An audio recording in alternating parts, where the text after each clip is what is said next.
So that'll be the recording started. So once both of you are switched back on, we know that you're good to go. I will let everyone in.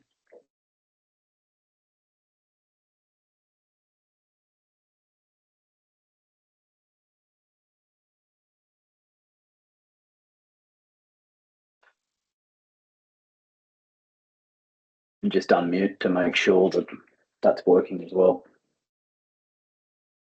How's that? Yep, got you. So just waiting on Chris.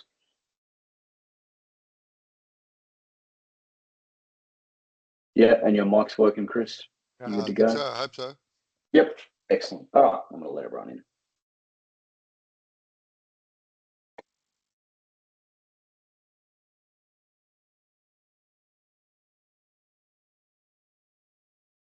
Afternoon, everyone. Let everyone come in. Good afternoon. All righty. G'day, Matt. Excellent. Okay. Well, thanks everyone for joining us. My name's Jack. I'm the product manager here at Back Paddock. We're of course joined by Chris, who'll be presenting today, and also Tom from Back Paddock. So I'm not going to take up really any of your time. I just want to do a bit of housekeeping, and then I'm actually also going to jump in and just turn on a quick poll that I'll run while we're just doing this housekeeping, getting out of the way. So this poll really, it's a couple of very simple questions, and it'll just give Chris a bit of an insight very quickly into where to, potentially spend a bit more time in this session, and then also sort of follow-up communications that would like to send out. So if you're able, it'd be great if you could just answer those quick questions. I'm just going to leave it running until Chris gets started. Okay, so for us today, this webinar has been recorded, so we'll send it out, of course, to yourselves. And then if you know anyone that's missed it, feel free to send it around. If you have any questions, feel free to jump in at any time. Chris doesn't mind. If you either just unmute and speak up, or drop them into the chat, and then I'll try and find the right moment. But feel free to jump in at any point. Don't sit there with a hot hand and then let the moment go by. As mentioned just there about unmuting, if you're able to just mute out while the session's running, just make sure that we don't get any unexpected noise and disrupting anyone else. So that's it from me. As I said, please ask questions as we go. If there's anything else, any other questions you might have that aren't necessarily relevant to the conversation about getting the recording, please get in touch with me, even through the chat here or afterwards. So, Chris, I'll hand over to you. Do you want to start sharing your screen? And you can take it away. Good. Thanks, Jack. Just let me know when it comes up. Yep, we've got it there. Okay, look, this has been, the reason for this webinar is, I suppose, discussion's been brewing around the pricing of phosphorus for this season for some time. And I think the other thing that we probably should declare up front is there's going to be a little bit of, possibly for people that have soil tested already, if I'm detecting right from what I see coming through and some of the questions, that some of the legacy, you might call it nitrogen, that was banked in previous seasons in southern areas may have been removed last season, and the budget for nitrogen may not necessarily be affected by the cost of nitrogen that's gone up, but the quantity that might be needed, given the bank's been emptied a little bit. So there's this little bit of conflict between how much do I spend on phosphorus and how much do I spend on nitrogen, and really, given that the pricing indications for phosphorus, there's ability to allocate that or reallocate it into nitrogen if we do a really good job. So, this talk is really about what are the variables that we can deal with, and what are the things that we can do to make sure we're putting the right amount of phosphorus in the right places to get the best return, and where can we back off without any or very few consequences. I put this photograph up front. Phosphorus does make a difference where it's required, and you can see in the presence of nitrogen, it really can multiply the yield. So it's not something we can skimp over and just say, oh, we'll drop it out. It's not important. It's a matter of putting it where it's going to be best effect. Now, the first question, where I've started this talk is probably right back at the beginning. How do we know a soil without doing strip trials and all that sort of stuff, which is, how do we know a soil's going to respond to phosphorus? And everyone would go, okay, well, yeah, soil tests. And I'd question, okay, well, do we understand how soil tests come to predict one, the potential for response, and two, that comes after that, if it's going to respond, how do we know what rate to put on? And that's changed over the years. So I want to just go through a little bit of history fairly quickly about how these come to be and just how that fits into the assessment of what I'm saying will likely happen this season, or some rules of thumb that you can take away without having to do this analysis that I've been through. So just getting it up front, if there's any questions up front that people have got burning ones, as Jack said, how this fits into other emerging issues, regenerative practices, soil biology, soil health, happy to take any discussion in that context as well. And as he said, the invitation is there to add questions, comments, or observations based on what I'm going to say up front. So, butt in, it makes it that much more valuable for other people and for me to give context to what I'm saying. So, how do we know where P is required? Because we've got what you might call soil test calibrations. How do we know that we've got some confidence in those soil test calibrations? Well, for phosphorus, and particularly the Colwell test, we're really relying on nearly 2,000 site years of data to tell us there is some relationship between, as I've demonstrated down here, the soil test value and relative yield. And this is sort of reflected over here so this is all the dots from those places actually placed on the graph. And you can see basically there's an area down here where if you've got an 80 Colwell P, there's very little chance that you're going to end up with only 20% of yield of the maximum that could have been generated at the site. So we've got some sort of boundaries in there, and you go, gee, that's scattered. A lot of that scatter has been subsequently removed because a lot of that's related to PBI.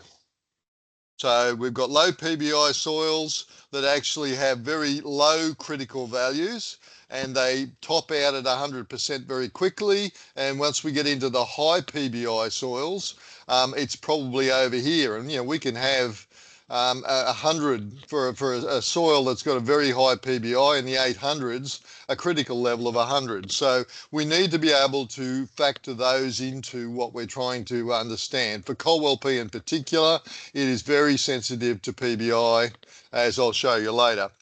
So what happens is when research is done, you gather up a whole heap of sites with Colwell Ps, and you relate it to the relative yield for the site. And that's basically the yield for a 10 PBI site versus versus the maximum response that you get at that site. And we end up with a curve, and generically, without doing detailed analysis, which I'll show you the process of doing that, we generally say the economic optimum somewhere between 90 and 95%. So in that case, for this particular soil, a low to moderate PBI, so I'm talking 35 to say 210, we end up with critical values for wheat somewhere between 35 and about 45 for that range. So that's how we come up with, and we have a certain level of confidence in that, and that's what we call a critical range. And then we go out and do a soil test somewhere within that region of Australia, and when we understand what the PBI is, we can place the soil as to whether it's over here or it's over here, and we might call that anything below 80% is low, 80 to 95% is moderate, and above 95% is adequate. So we give them what we call statuses.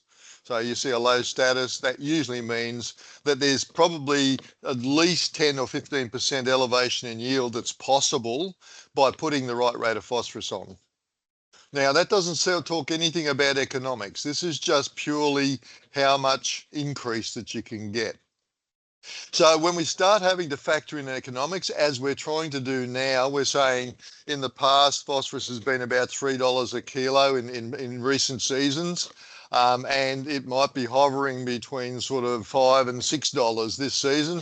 I'm not sure what the price is at the moment, but I'm sort of taking the outside at 5 or 6, and that's what I've used throughout the talk. The other factor when you're talking economics is the phosphorus price relative to the commodity price, the wheat, the canola, and at the moment we've got a higher phosphorus price, and what's making that more important is the wheat price is slightly lower than last season as well. So that's emphasising the effect of the phosphorus price.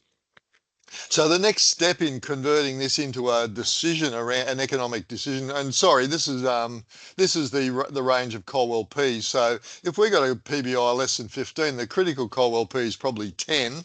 And when we get up to some of the higher numbers, 40, and certainly there is a little bit of data to say up over 840, it's probably getting close to 60 to 80. So, there is a reasonable range in taking in where you sit in the PBI.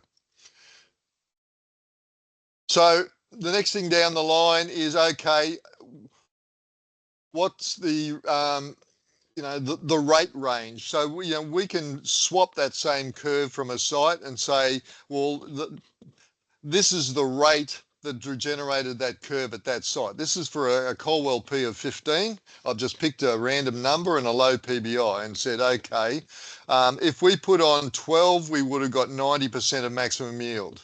If we put on 16, we would have got 95%. So we might say that's the critical range, and the rate range that we should be probably thinking about under those circumstances under that response curve was 12 to 15. So the next step is we go, okay, that's relative yield. Let's say we had a yield target of 4 tonne per hectare for this same scenario. Well, that means that if the maximum 100% was 4 tonne, then 90% would be 3.9 and 3.6. So all we've done is converted this scale to an absolute scale. And the next step is to say, okay, we convert that scale, and what we do is instead of having P rate, we can convert that to cost. So it's just $5 a kilogram of P by the 5 kilograms of P is $25, and that generates 2.7. The next step in this the process of doing an economic analysis is to convert the y-axis from yield to dollars. So the grain price at $300, P price at $5. Then we end up with, we're getting $600 return here, 800, 960. And from that, we can actually generate a return on investment. So if I move from 25 to $50 spent, how much extra money do I make? And the return is 4.8 to 1. For every dollar I spend on fertilizer, I make $5. I make $3, and the economic optimum is supposedly when I make 1 to 1, and that's around here at about that 16 kilograms. So if you remember to my original analysis, I said the 90 to 95% number is 12 to 16. It basically says with this low grain price and a higher P price, the optimum is at the top end. It's around that 95%. It's about the 16 number. So that's how we come up with an economic analysis of the effect of grain price, and you can change that around and change that to 600 and that to $2, and obviously that would push the rate out, the amount that you can spend on this, getting it further out to the right with the ratios. So that's a bit of background of, okay, yes, we have reasonable confidence in the Colwell P test. It is calibrated right throughout Australia. We do understand the relationship with PBI. So with some degree of certainty, we can predict what the response is going to be, possibly the size, based on how close to that relative point is. And we know a little bit about how the economics fit together. So with that in the background, the next thing I looked at is, okay, we've got to make a decision about, we've got a limited budget for fertilizer, the cost of phosphorus is a bit higher, and nitrogen's going to be probably a little bit more critical, or might be more a bit more critical this year than last year in some locations. How do we know where to put it and how much to put on? So what I'm going to run through is obviously which paddocks and zones, and what's the opportunity for precision ag type approaches of divide and conquer, even within paddocks. Knowing which crop species to put it on. And we may not think of it that way, but there is a definite pecking order as to which is the best crop species to put it on. So the right crop in the right paddock. So that's and the next one is the application method, which affects the efficiency. Another is planting date, and we might not think that, but there are circumstances where your planting date will dictate just how hard you go, and there are trade-offs and risk across all of those, because there will be combinations of paddocks that are adequate, paddocks that are low, crop species. You might not be able to plant it in a paddock that it should go in because of weed or disease problems. Application methods might be compromised, and as can planting date. But understanding these principles might give you some opportunity to allocate as best you can based on other restrictions that might be there as a result of weeds or diseases or pH or some other limitation other than just phosphorus. So opportunities, I suppose the first one, location, is knowing what the soil test value is. What's your chance of response? Is it a paddock that is generally adequate? It's above the critical range or well above the critical range? Is it marginal? Or is it highly responsive? So, and yes, our phosphorus soil test can generally do a reasonable job of that. The relationship to rate can be a bit tenuous, but generally they're pretty good at picking. If it's low, there's a high probability of a season-long payable response. If it's marginal, there are some seasons and circumstances where other interferences might affect the responsiveness, and you might just see a starter response but no season-long response. And obviously, if it's adequate, it's adequate. We're just putting on phosphorus most seasons just to maintain it in that zone, which is a reasonable strategy when there's a good crop price to phosphorus price ratio. So let's talk about responsiveness, and I've stuck to winter crops here and probably a range, but in general, and you could say canola is probably typical of oil seeds, and chickpeas is probably typical of many pulses in their responsiveness. Faba bean may be a little bit different, but generally, when the soil P status is low, what you want to do is stick your phosphorus on paddocks that have the highest responsive crop. And if you take this into account that that canola is probably going to be worth twice wheat is, that amplifies this. So if you've got low, you're thinking about how do I put phosphorus on and distribute it between the crops. Well, if you've got canola on low testing sites, that's your opportunity, because it's going to give you a lot more grain. This is kilograms of grain per kilogram of P applied. So, very low, we're probably getting 35 to 40 kilograms of grain per kilogram of P applied, where chickpeas is doing half that. Now, if they're about a similar price, then, it would suggest that there's more money to be made in putting it on canola than there is on chickpeas. it's not doesn't mean that you don't put them on there, but if you have to make a compromise, then you focus on that. As we come to adequate, it doesn't make any difference. So if we've got a whole heap of paddocks that are getting, as you get close to adequate, then the difference becomes less. So it's a matter of saying, okay, which paddocks have I got highly responsive? Have I got canola in there? Can I allocate some phosphorus elsewhere to make sure I am not short in low paddocks that I'm planting canola into? And if I have to, then I can probably back off a bit on the chickpeas because they're not as responsive. And the rate of drop off is not going to be quite as much. So have a look at the crops and allocate them to the most responsive paddocks.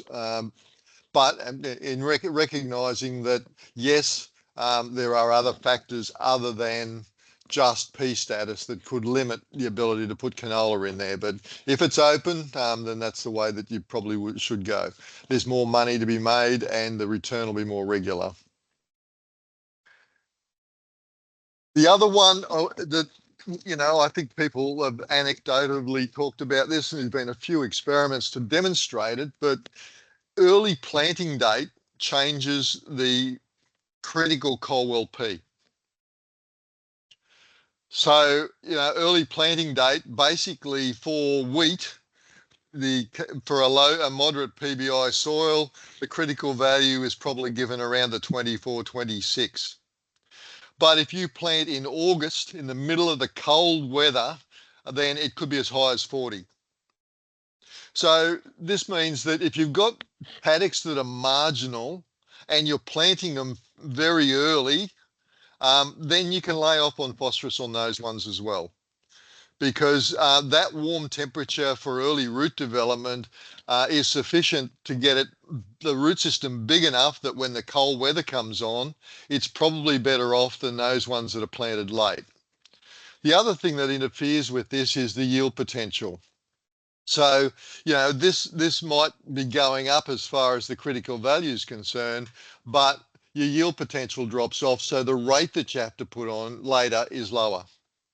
These are P uptake numbers. You can multiply them by about 0.6 and that's removal. But this is the uptake. So it's just to demonstrate that, yes, the critical value goes up, but the rate that it requires goes down because the yield actually declines as we go through the planting period. So there's an option there of early planted sites to not necessarily, you use a lower critical level. As I said, for the normal planting time, the critical level would be probably somewhere in the 28 to 30 in this group, and I've nominated the 20th of May as normal planting period. So going earlier just means there's paddocks you can isolate there that might sit between 24 and 28. The risk of not running out of P is a lot lower if it's early planted than if it's late planted.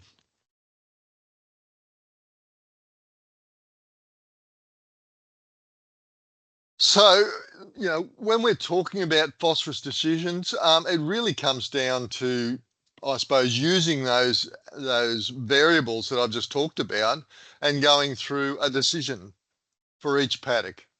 And, the first one starts with the soil test Colwell P. And remember, this is relative to the critical level relative to the PBI. And is it above the critical level?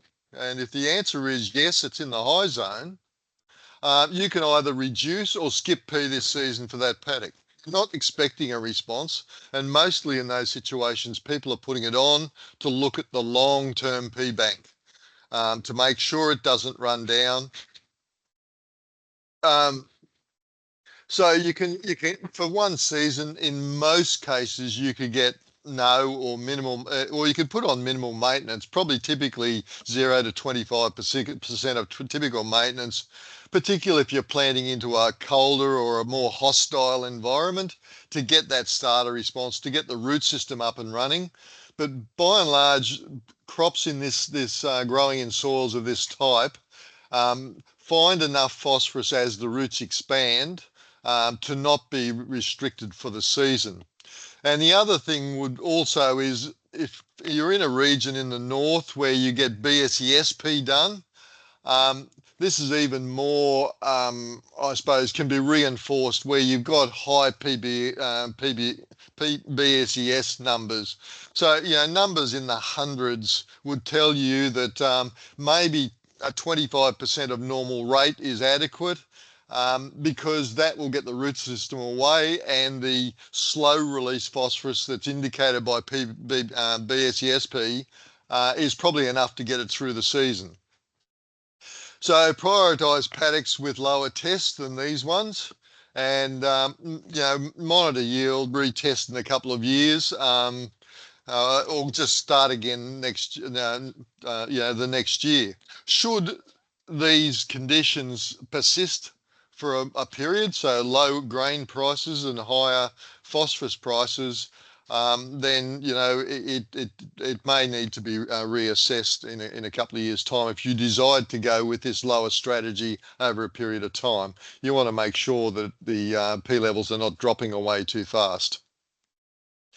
The next one is the Colwell P near the critical level? In other words, I've put graphs up there, and we call borderline or marginal at around 80 to 90%. So greater than 80 and less than 90. So we're about 10% yield down. In this case, if it says yes, that's what we would classify in basically any decision support as a marginal zone. And the action here is to reduce the amount of P, but don't omit it. So apply maintenance minus, and it might be 20 to 40% below your usual maintenance rate, and adjust whether it's 20 or 40% by the size of the budget and the risk appetite. So, it's the usual risk reward type thing that you go through in anything that's costing money. Use placement to increase efficiency. Banding is more efficient than broadcasting by and large in this zone. So, if you were broadcasting it, one of the things that you can do to get a bit out of the phosphorus is to make sure you band it in this case to get the full response from a rate that's been reduced a little bit if you've been broadcasting but in doing that, it pays to double check the seed row safety with the type of product that you're using. So the move to wider rows and narrower points with marginally high rates with the seed can tip you over the top. So it does pay to check the safety of that combination if you're going to go from, if you haven't been banding, particularly if you're going to put it in a seed row. So in this, allocate P to the most responsive crops in the rotation. So canola, wheat, durum wheat, and I suppose monitor if you're going to carry this on for a couple of seasons, then you need to remonitor in a few years' time, particularly for those on the lower PBI soils. So PBI talks about how much phosphorus extra you need to put on because of the fixation capacity of the soil, but equally in the majority of our soils, it also gives you an indication how fast it will run down. So if you've got a PBI of 15, it's going to run down a lot faster than one that's 70. So it gives you an idea of from the PBI as to where you should be actually looking at that. So if the soil's not marginal, it's low, which is the next category. So we're going to get at least a 20%, or the possibility of a 20%, but 10 to 20% increase in yield as a result of putting phosphorus on. These are the ones that you don't cut the P rate, particularly if you've got a sensitive species. So what you need to is apply the recommended agronomic rate to avoid yield loss, and short-term savings will cost more in yield. So these are the ones, if we've saved it elsewhere, we need to either put it on here, and if we've got some money left over in the budget, well and good, we can spend a bit more on nitrogen. Use efficient placement, as we were before, and consider the target application, the most responsive paddock areas. So which areas in the paddock. So really the strategy. Some things are possible because we have the flexibility around planting date, application method, and plant species. But a lot of it's coming down to knowing which are your responsive areas and making sure that we apply the appropriate strategy on those areas depending on their responsiveness. So the next thing is that's responsiveness. The next thing is how do we come up with a rate? And that's why I asked the question earlier. And Jack, do we have an answer for what people are doing with their coming up with their rate strategies from the poll? We sure do. Let me just back up. So 100% was removal and replacement. Right. Okay. Yeah. So, when I look at the way people come up with rates, I look, there's basically 4 ways of doing it. The first one is replacement, which I suspect most people use. And basically that's based on the last crop or crops, what might have gone off in the grain or the produce that was removed from the site. One of the things that I suppose there's a couple of variables in replacement. One is the assumption that the amount that's removed is related to any of the removal rates that are quoted online. For phosphorus, just for the northern New South Wales and Darling Downs, the removal of P per tonne of grain for wheat varies from 1.7 to 4.5. Now, I'm not sure whether they've tested grain to know what the removal is, but if you're using 3 and your removal is 4.5, and you're doing it on the basis of replacing what's taken off, you're about 50% underdone, and the soil's going to run down. But on the other side of things, if your soil you're only removing 1.7 and you're putting on 3, well, you just keep an eye on the rate of build-up because you could reach the critical level before you know it. So replacement, there are a couple of variables there. It'll approximately keep the soil the same as it is now. So, one of the downsides of replacement is it's not appropriate rate if your soil level is low. Because if you've got a Colwell P of 5 to 10, which there still are some around, and you put on replacement, you will probably only get to 70% of maximum yield for that site in that year because the rate's just not high enough to push it further up. There's inefficiency in the soil. It's not until you get up into the 90% of adequacy that the rates replacement is approaching anywhere near the efficiency that it needs to keep the crop moving along. And the next one is what I call maintenance, and replacement is just focusing on grain. But if you've got any losses elsewhere, bit of erosion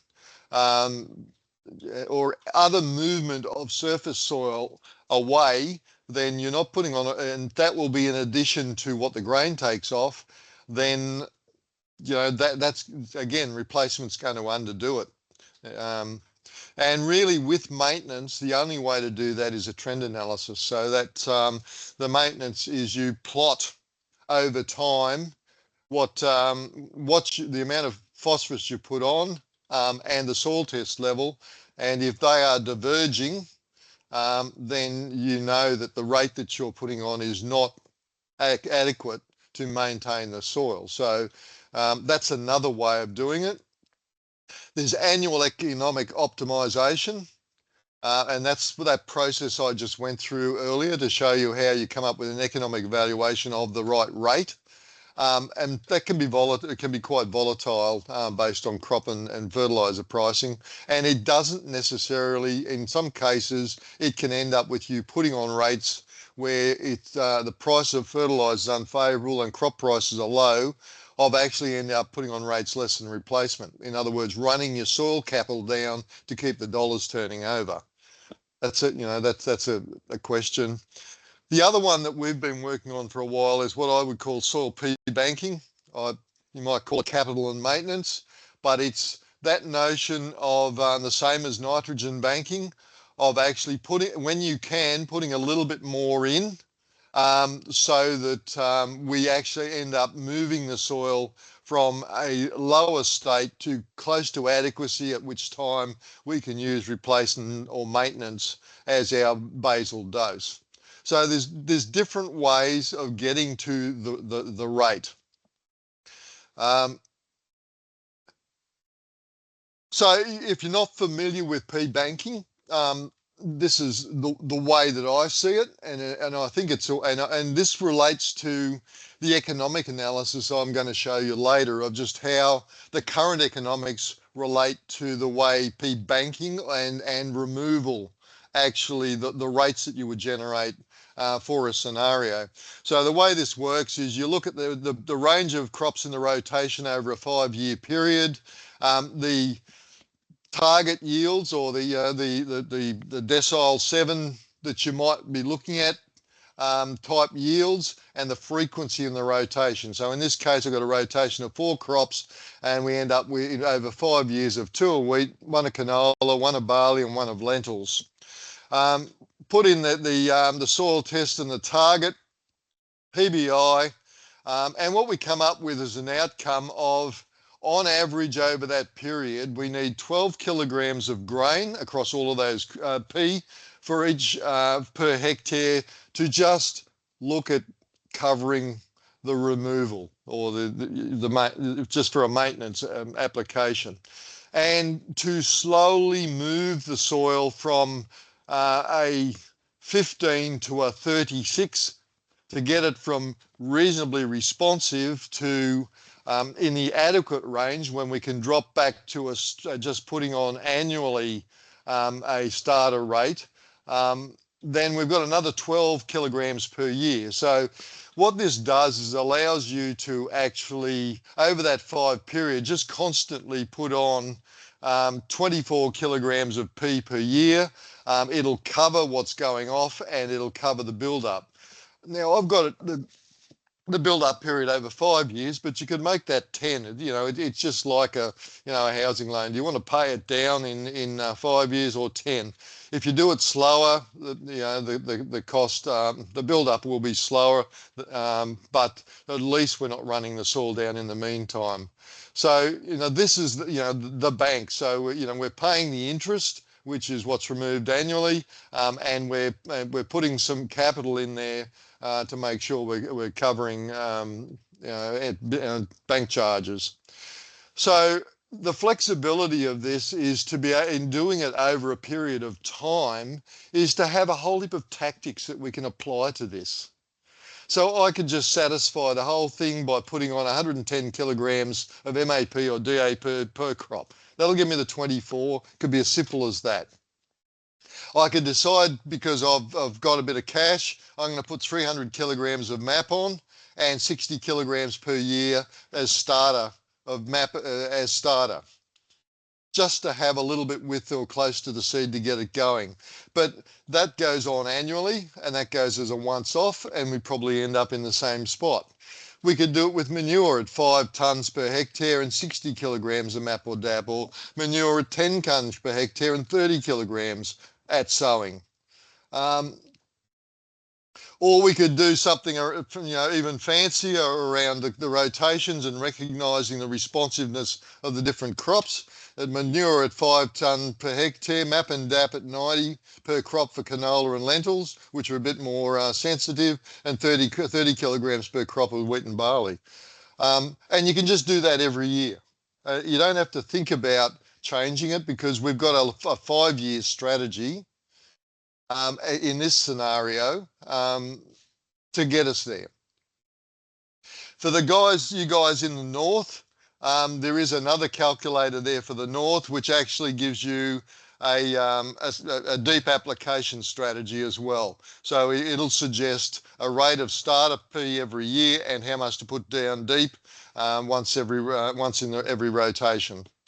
At the end, start of each rotation. So, there is that there. But what this is doing is ensuring that we're looking after each crop and looking after the actual soil itself and its responsiveness, and trying to build away from highly responsive to just adequate.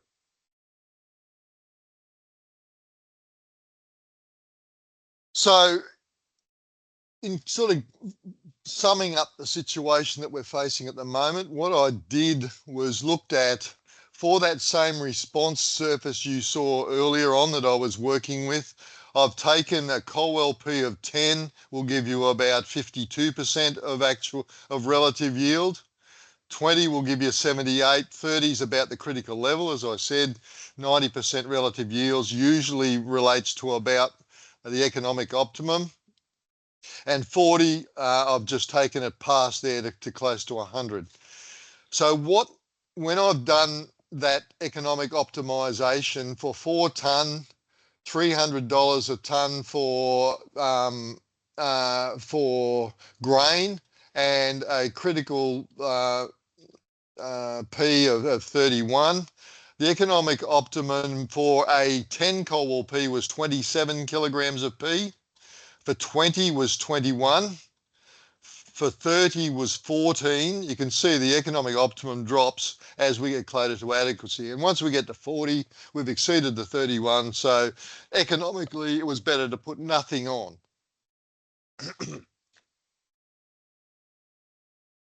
So what I did is ran the same thing with that bank calculator for a 5-year return period. And you can see the rates were 22, 16, 13, 13. These 13, as you will see, relates to maintenance. So once it gets to there, it's at calculating no more increase required at 30. And from there on, all we're putting on maintenance until we get to a point where we say no more, we don't want to build it up any further. Or we cut the rate back to match what the removal is. So that's over a 5-year period. If I try and build the soil up over 3 years instead of 5 years, you can see it's added another 2 kilograms at 10. It's added 2. It's gone from 16 to 21, 13. Well, once again, we've got to this point where we're just putting on removal. If I went back and tried to put all the phosphorus on in 1 year, it jumps it from 24 to 50 and 21 to 30. So you can see that going back to 1 year is a big, it's a big jump, and you want to be pretty cashed up to do it. So let's compare that to where everything else is the same, but phosphorus is $6 a kilo. Double the price. What happens to the rate? So comparatively, at $3, it's 27. It's dropped back 5. Whoop. Sorry.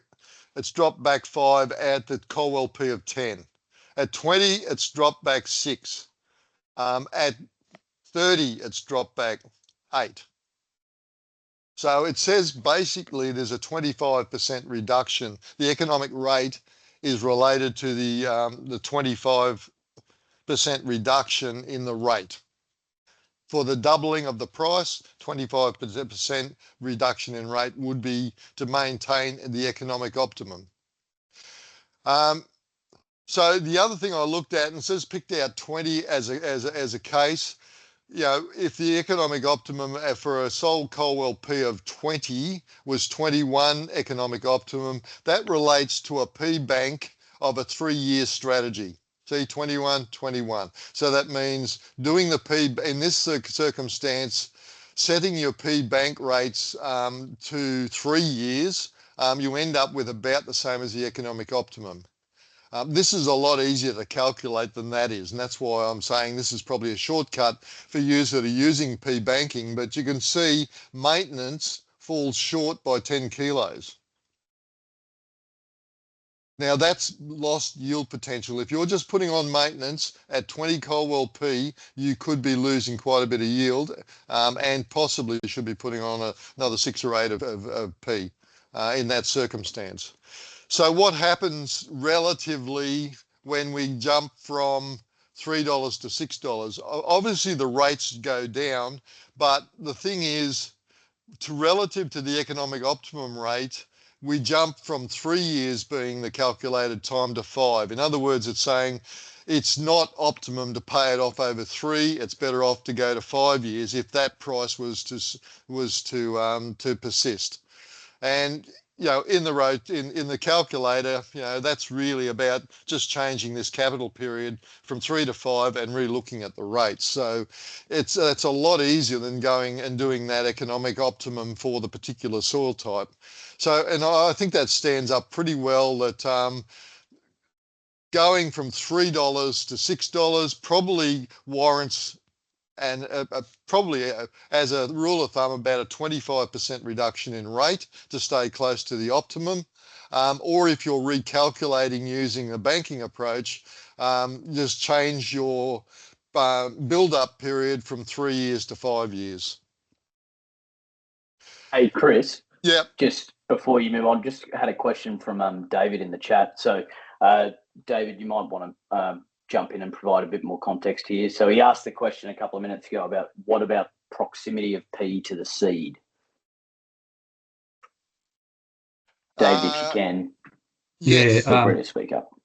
I suppose that question relates to P in the soil compared to, on a 1 year basis, having P next to the seed. Can you, if your bank's higher to start with, I suppose you can afford to drop your rates in 1 year if you've got enough P next to the seed. Yes. Yeah. Look, the way that I interpret phosphorus works, and this is my sort of, I suppose, short story on it, is up until the end of tillering, phosphorus is most important. The rate is not important. It's the concentration that you can get into the seed, into the young plant. So, really, we're talking about up until the end of tillering, the plant only needs 1 or 2 kilograms of phosphorus of that 15 uptake. But it absolutely needs a concentration in the plant, in the whole tops, of above 0.25% P. So the concentration is actually more important than the rate. So that comes down to if you've got any chance of having a problem with root extension, or the roots are confined to a layer for some reason, whether that's chemical or it's environmental, or it's some management thing that we've done to it, it's important to get the phosphorus as close as possible if in any way the root's going to be restricted in the way that it moves out of the early root zone. So yes, it is the lower the P, the colder, the closer you need that P, and it doesn't need a lot. So if you're putting on 8 kilograms of P as a starter, and the plant only needs 1 or 2 of that to get it through to that stage, then it's going to do the job.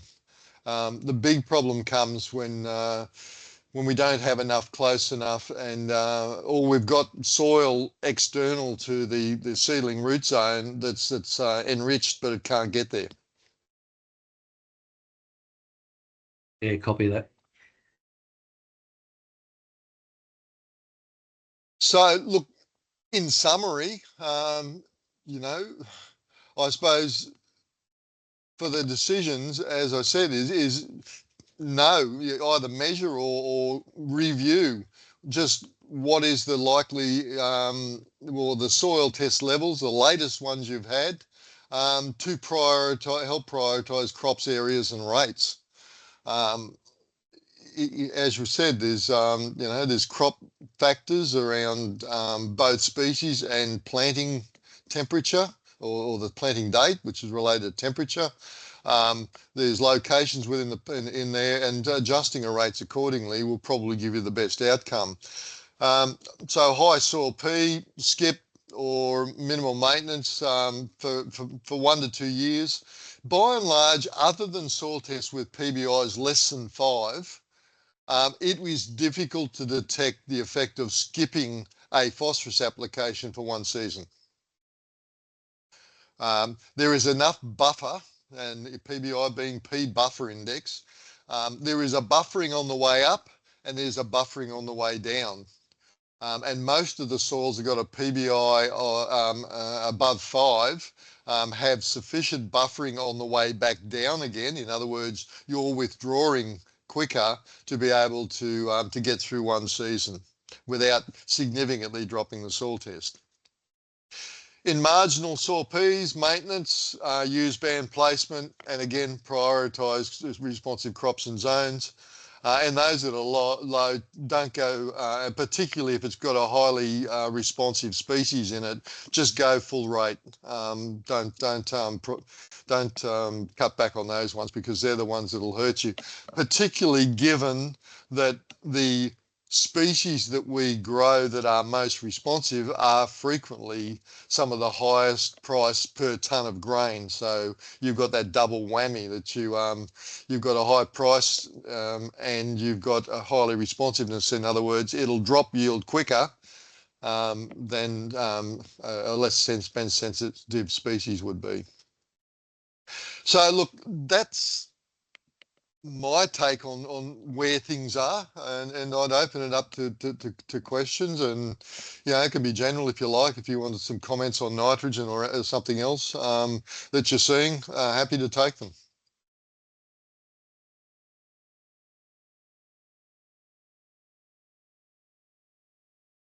Good on you, Chris. Well, while if anyone else is thinking of ones, we did get one from Ross earlier on.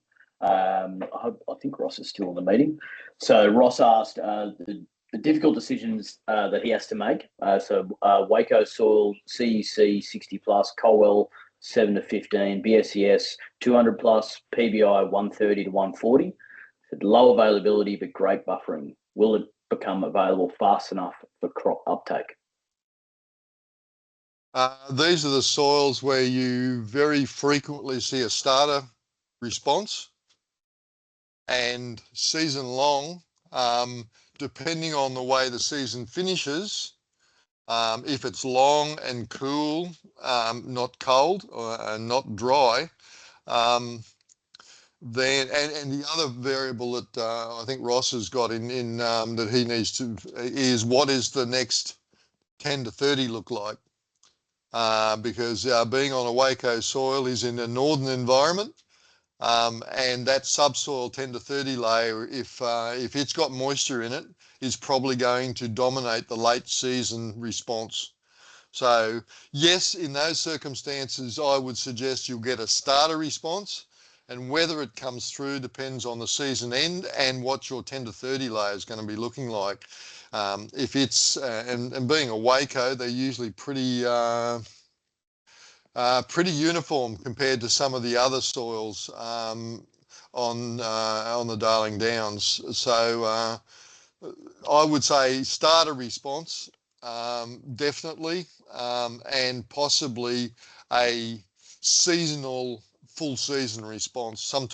Most of the time, you probably will see a yield increase, but it won't be massive, and in some seasons you may not.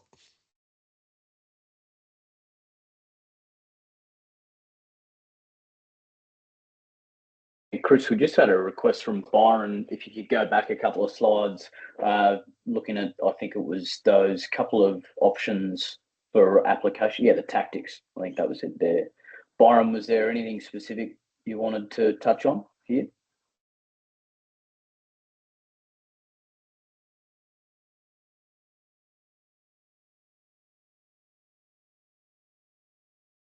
So that I was just more.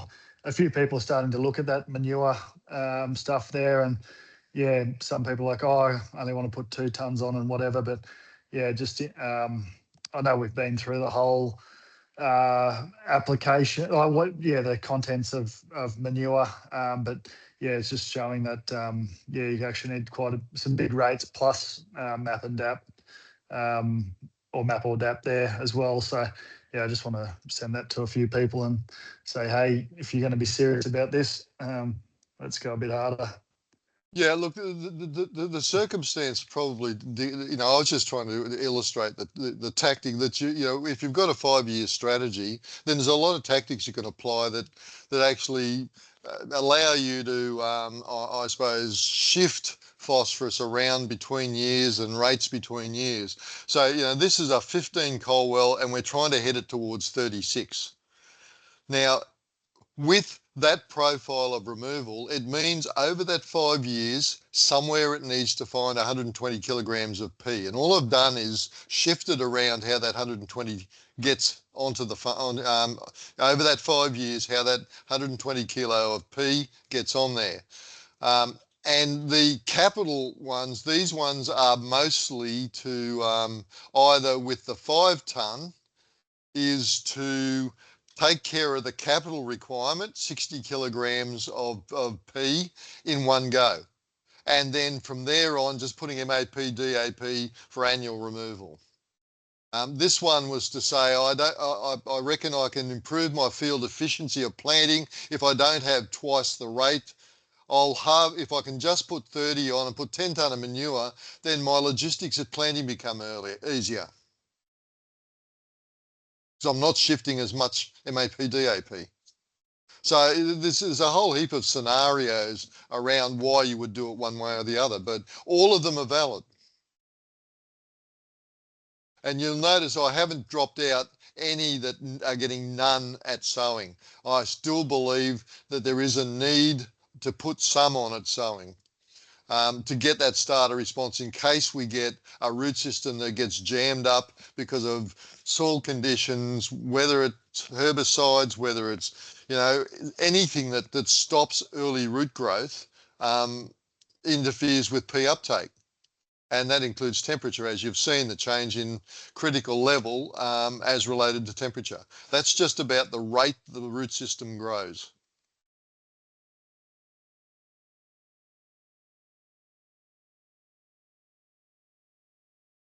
Awesome. Thanks, Chris. Well, yeah, we didn't have any other questions in the chat, but if anyone does have any others, please feel free to ask them now.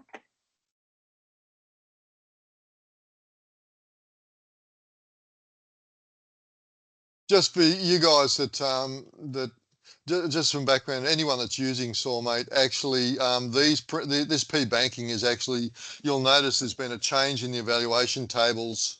That change was to incorporate this P banking into there. So those with low yields, the lower yield areas will be having a banking scenario of 5 years, and the more intense areas, higher yielding areas, those with 5 to 7 tonne yield potential for wheat, for example, will have a P banking built in of assumption of 3 years.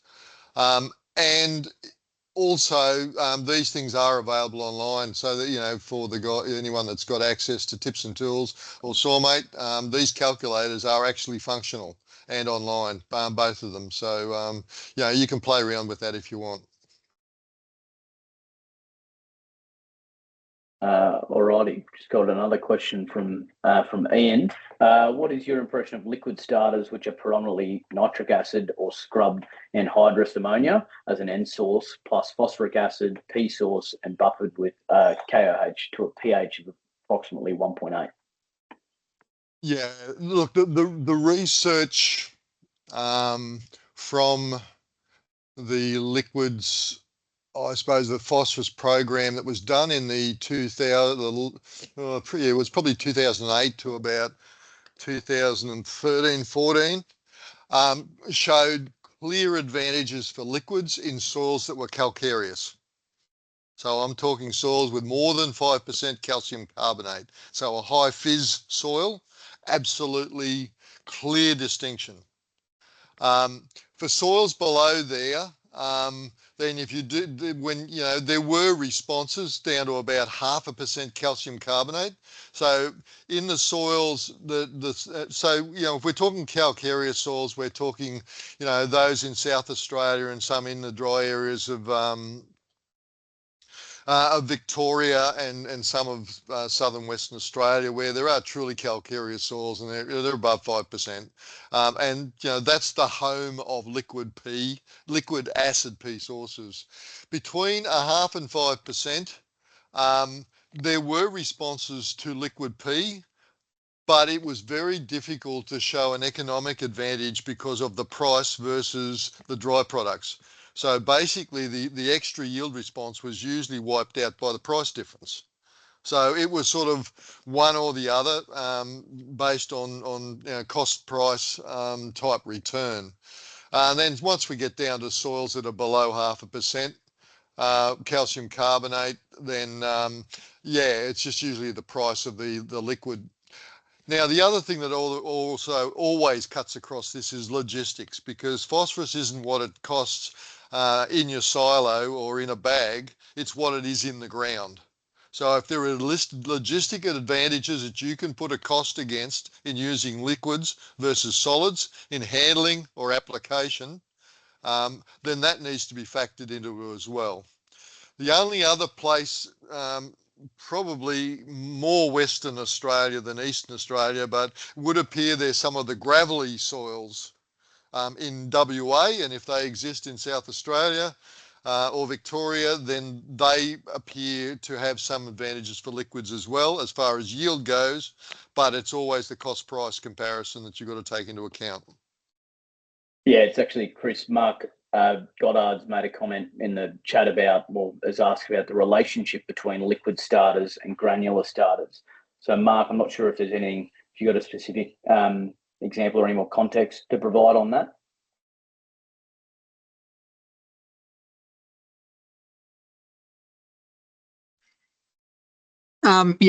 Just the efficiency of liquid as opposed to granular, because it's very hard to put the numbers against available P using liquids and as opposed to granulars. The other situation where I think liquids would probably shine out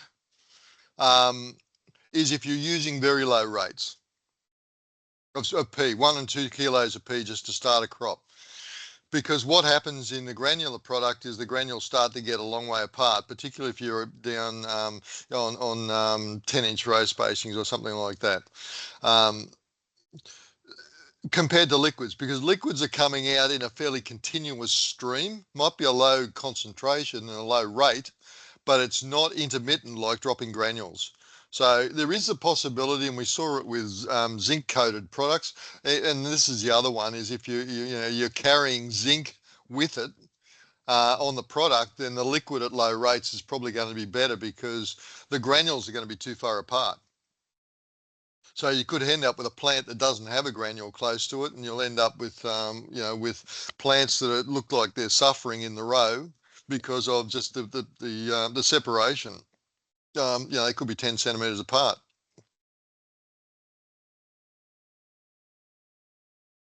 So in the case of with canola, where you've got a very limited amount of starter that you can put with the seed, yes, are you better off putting a liquid down where you're not limited as much with the volume that you can put down?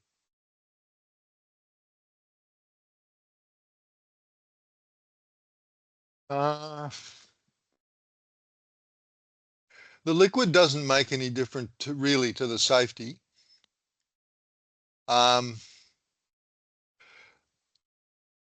The other consideration for a liquid is the cross-sectional area of the application tube can be a lot smaller with a liquid than a granule. So you get less soil disturbance. So for a small seed like canola, you could argue that we could get away with a small cross-section tube to put the starter on. at even up to reasonable rates, where to try and get the same through, just to have a tube to get, granular down, it's got to be probably 3 times the diameter. Yeah, right. What about in a disc situation? As you said, with a disc, you're getting very close to really not putting. If you're dropping the fertilizer right in, with the disc with the seed, then that's not ideal. The rates that you get on are probably next to nothing, really, to have 100% safety of not blowing the seed up. That's for sure. Yeah, particularly if they're on wider rows. Yeah. So what about a situation where most of the liquid start much percentage of feed and compared to the granular? Sorry, I missed some of that. It was fading. I'm not sure whether it's my end or your end. Could you repeat that? With the liquid fertilizers, they generally have a much lower percentage of N and P than what the granulars do. Yes. So therefore, you should be able to apply a lot more liquid as opposed to the granulars. Well, one of them is wet and getting drier, and the other one's dry and getting wetter. When you put dry into a seed bed, what the granule does is it soaks up water. Now, that soaking up the water doesn't really affect the germination of the seed that much. It's the migration of I suppose, the salinity towards the seed and how that salinity affects the uptake. No, not necessarily the sucking moisture, or to dissolve itself. Putting a liquid on, I suppose it foregoes that that process of sucking water in because it's already in a liquid state. But you would have to look at what they call the salt index of the liquid product compared to the granular to be and the actual forms in there to make sure that they're not more toxic that are in the granular. So it really comes down to the product and the way it's put together. It might be liquid, but there is, I suppose, a possibility that it may not be as friendly as just the liquid would tell you. Right, thank you. Chris, I've just got another question from Ian. He's asked, will long-term acid liquid starters affect AM? I suppose any supplementation of phosphorus,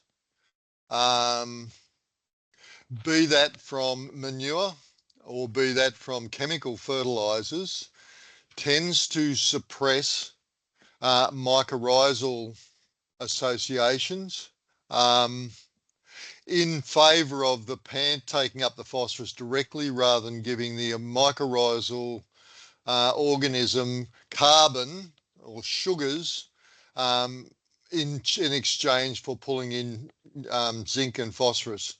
So yeah, there is, and it doesn't have to be chemical fertilizer. It's anything that increases the plant's access to phosphorus tends to suppress mycorrhizal associations till the point when you get up to a high soil test value that the mycorrhiza can be there and can be present around the plant and possibly doing other functions, but the plant is not giving it too much assistance because it can get the phosphorus for free.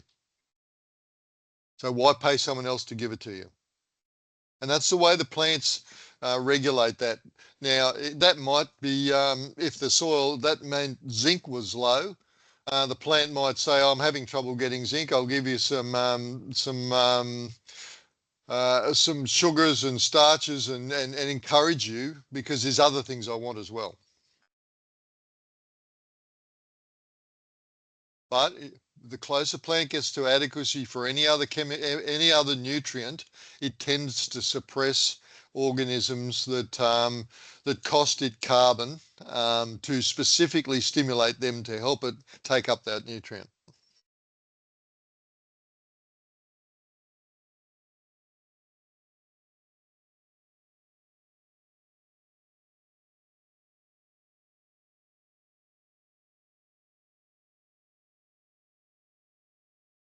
Okay.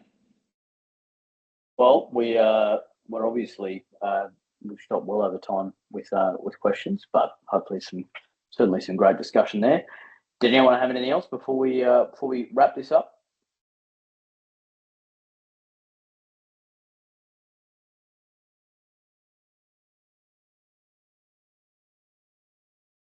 Okay. Looks like we're all talked out. All right. Well, any closing Chris? Oh look, yeah, just thanks for attending and listening to my side of the story. Probably there will be other ones put. Happy to discuss them. Happy to take questions. If you want to hone in on anything and you don't want to do it in a public forum, just send us an email or give us a text or a phone call. And don't leave any questions that you might have unanswered. It is pretty important, as I said, even if it's just saving a bit of phosphorus to put some more nitrogen on this year. As I said, there appears to be that legacy or that bank of nitrogen that's built up in the south from a couple of previous dry years was eliminated last year with the reasonably good crops, the way things ended. Things might, the old budget might need some fine tuning because of the phosphorus price, but it should also consider the need for the nitrogen as well. Could be higher than last year. So yeah, let's talk about it. Excellent. Thanks a lot, Chris. Okay, thanks everyone. Thanks for joining us. So yeah, as we mentioned before, we'll send out the recording this afternoon as soon as it's finished preparing. And yeah, restate it again. If you have any questions, follow up, yeah, feel free to either get in contact directly with Chris or send us an email, support@backpaddock.com.au, or give us a call on our help desk number. I'm sure all of you already have it. Thanks, everyone. Have a great rest of your day. Bye. Cheers.